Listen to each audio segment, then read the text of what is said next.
I sold my dream car to buy my real dream car. So guys, welcome for a new video. Thank you for watching again. This week was a very bad week. We have very much bad news, a few good news as well, but overall the week was not really amazing. And the main thing actually is that we discovered the following. I think last video it was, I believe that you saw this.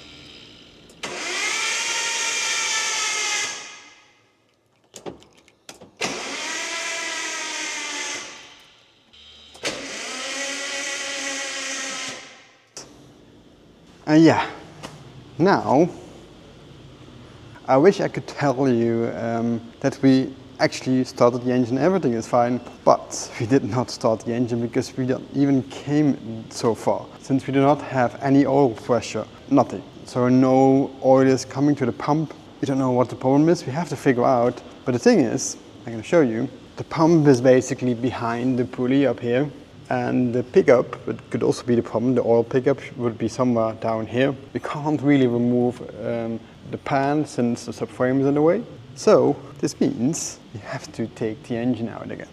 That's what we're doing. We have to take apart everything. Yeah, not the complete engine, but a lot actually. Honestly, we don't know what the problem is. I'm going to show you, we have here an old oil pump. This actually with completely metal there, not so much. So this here the pulley, the crankshaft will pump the oil around. So not really much can go wrong there, you might think. But yeah, we have to check. We don't know what's going on. This thing is going up there. So this will be under pressure and the oil will come from underneath the engine and will come in, I think, somewhere here. But it's completely empty, so it could that they have some problems, but the oil will not suck up or something wrong with the oil pump, but everything is brand new, so you can't really do that much wrong there. So we do not know exactly what's going on, but yeah, we have to take everything apart and figure it out, see what the problem is. That's the only way to make this thing run. And at the moment I really hate GT-Rs, I do not want a GT-R anymore. I really hate the car, but again, we have to finish it and take our heads down and start building this engine out. We'll maybe film a bit, but let's see. I will keep you up to date how this will develop and if we are getting this engine to run or not. So see you in a minute. So guys, we moved on one day and we actually took the engine out. As you can see, it is completely empty and the engine is up here. We completely removed the engine. We put it on this thing now to properly work on, and it took us a complete day at actually, first of all, removing the engine and then also figuring out what's the problem. That's the main issue we want to know. Why do we not have any oil pressure going on? And we found it. We found the problem. First of all, we could not really find any major issues with this engine, but later on we actually removed the oil pump that's actually located up here. So for the people that don't know, the engine is now mounted on top. So this is the bottom of the engine and then it's the top of the engine. So it's a long way up now to easily understand that for you guys. So the oil pump is here, we removed that. Nothing was really wrong and everything was mounted in the correct way, although not completely, but I will show you in a minute. So here the oil pan is mounted and oil level will be somewhere around here. So what happens is this thing will suck up from the oil pan and to the oil pump, and that will pump the oil around the whole engine. So this is a very important part. This will pump the whole oil and make sure your engine will not break. But when this pump does not get any oil, it cannot pump any oil around. Very logical. And so the thing what happened is that we had air in the system. So there was air in the lines and therefore he could not suck any oil. The same if you want to pump your swimming pool empty. When the pump is up here, the water is up here and the pump is dry, you will not pump any water up. So you have to fill up the lines in the pump with water and then you will easily pump your water out of the pool. Same thing actually here because the pump is mounted much lower than the oil. So what we did, actually we filled up the oil pump, we removed it, filled it up with oil and also filled up the lines with oil, and then we turned the engine around by hand, and then it was spitting oil to the oil filter, and that's what basically needs to happen.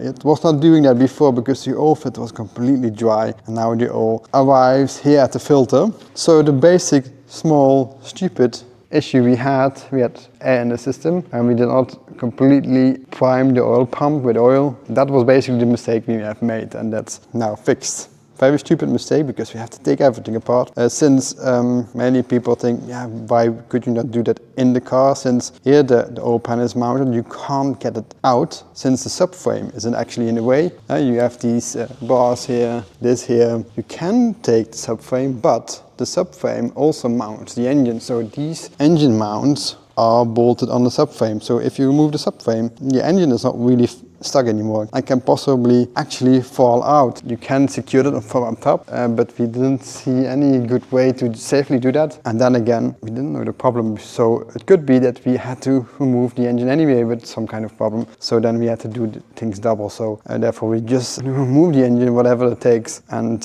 figuring out what the problem is. And now I just removed all the gaskets here. So we have to put on new gaskets, and then everything can go back into the car again. I'm going to show you the oil pan that's actually up here for the people that never saw an oil pan from a car. When you fill up your oil with a normal car, then all the oil will gather here. This is the underside of your engine basically. You see also the drain plug somewhere. Here's the oil drain plug, so if you do a service, it will all go out up there. So that's what basically happened, and the oil pickup where I just spoke of is mounted in this hole here basically. So that's what the issue was. So now we're going to put back everything, and in 2 weeks he has to go to the painter for new paint, and hopefully we make it, because we have some other cars coming up, so this car cannot stay on the lift, so it has to go. Probably have to go and continue next week, because some other very cool projects are coming up, which you also gonna see. And also I bought another project car myself that's known of many issues. You maybe saw it already in a couple of videos in the background. I'm gonna show you now what I actually bought. So yeah, let's see.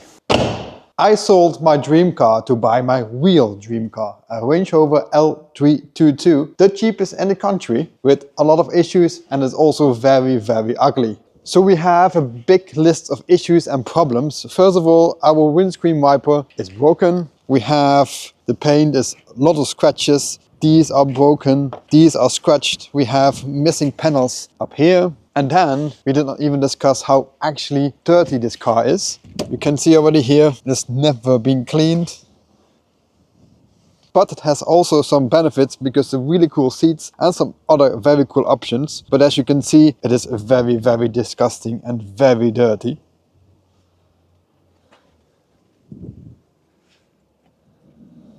We also have some really cool headlights. So the previous owner put these in. These are some Temu headlights with LED. They are obviously broken. They don't really work. They flicker all the time. And then some tuning bits, lights that actually just stickers, I believe. And also, when we come over here, they try to fix this, but it only went uglier and very bad. And then we have also some problems with the fuel pump, and they also sent the paint. So a very big list with a lot of issues we have to fix.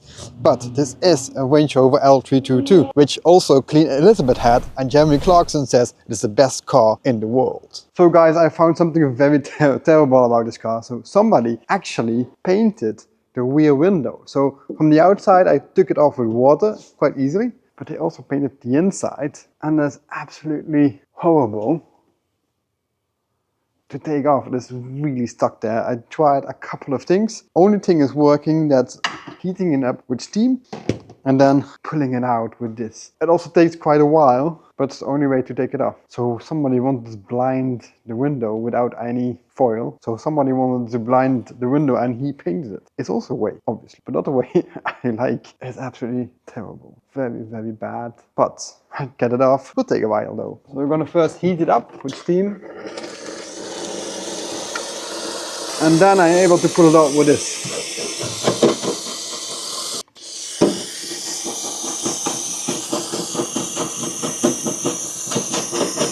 I only hope that the rear heating of the window still works, because I'm scratching on top of that. We'll find out later. And no other way to get it off is tonight. I tried everything, is really heavily stuck in there. So we're going to do it this way, continue for a bit more, and then I come back to you later on. So I do have the original backlights still, and here are the Temu ones.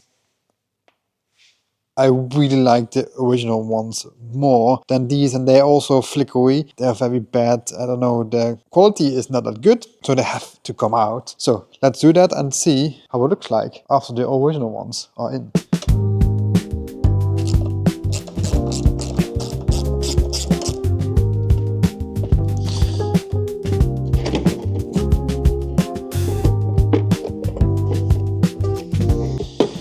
It's a bit of a struggle, but we do have them out now. The connector has some corrosion, so I'm gonna sand them a bit and then put the original one back in.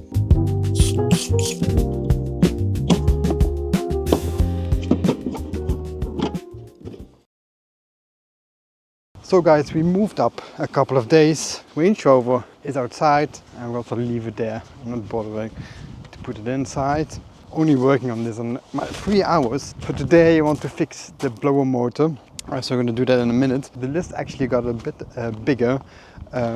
We put the car on the left and found many things wrong on the other side as well. We also found that it has rust here. That's something that's typical for a lot of Range Rovers. We have some rust up there, so we have to weld that point. Also, the steering rack makes a hell of a noise, so that has to be checked out.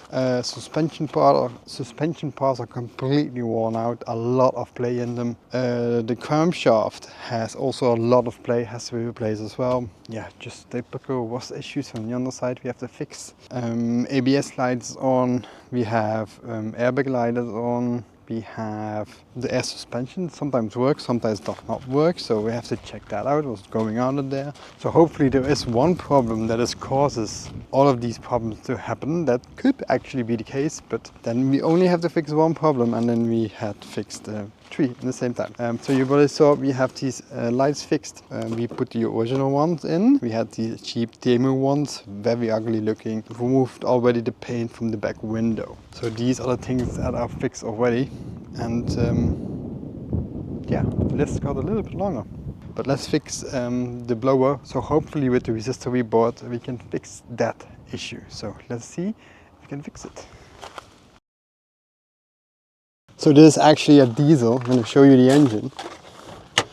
A 3-liter diesel from BMW, because actually BMW bought Land Rover in somewhere mid-90s, I think, and they wanted to make a proper 4x4, and Land Rover designed it and BMW supplied them with all the parts. So everything basically, not everything, but most of it is actually BMW X5 E53, the 3-liter diesel from back in the day as well. Very, very reliable engine.